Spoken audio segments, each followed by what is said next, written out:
नमस्कार, मी मयुरी आणि आपण पाहत आहात 7 स्टार न्यूज।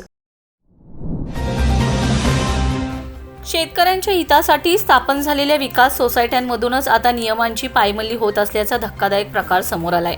आटपाडी तालुक्यातील एका विकास सोसायटीच्या सचिवाने स्वतःच्या नावावर शेती नसतानाही पीक कर्ज उचलल्याचा आरोप होत असून त्या कर्जाचा शासनाच्या कर्जमाफी योजनेतही समावेश झाल्याची माहिती समोर आल्याने खळबळ उडाले। या प्रकारामुळे विकास सोसायट्यांच्या कारभारावर गंभीर प्रश्नचिन्ह निर्माण झालं असून शेतकऱ्यांमध्ये तीव्र संताप व्यक्त होत आहे। ग्रामीण भागातील शेतकऱ्यांना वेळेवर पीक कर्ज मिळावे, कमी व्याजदरात आर्थिक मदत मिळावी आणि शेती उत्पादन वाढावे या उद्देशाने विकास सोसायट्यांची स्थापना करण्यात आली। मात्र याच संस्थेतील जबाबदार पदावरील व्यक्तीने नियमांना हरताळ फासल्याचा आरोप होत असल्याने संपूर्ण यंत्रणेची विश्वासार्हता धोक्यात आले।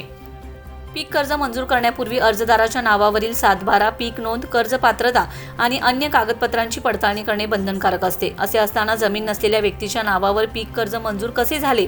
कागदपत्रांची पडताळणी कोणी केली? वरिष्ठ अधिकाऱ्यांनी या प्रकरणाकडे दुर्लक्ष केले का? असे अनेक प्रश्न उपस्थित होत आहेत। दुसरीकडे सन 2017 व 2019च्या कर्जमाफीपासून हजारो पात्र शेतकरी विविध तांत्रिक कारणांमुळे वंचित राहिलेत।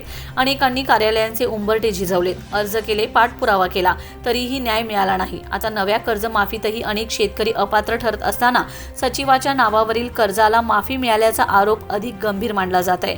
या प्रकरणाची आर्थिक गुन्हे शाखा आणि सहकार विभागामार्फत उच्चस्तरीय चौकशी करून संबंधित सचिव, कर्ज मंजूर करणारे अधिकारी आणि जबाबदार कर्मचाऱ्यांची भूमिका तपासावी अशी मागणी शेतकरी संघटना व नागरिकांतून होत आहे।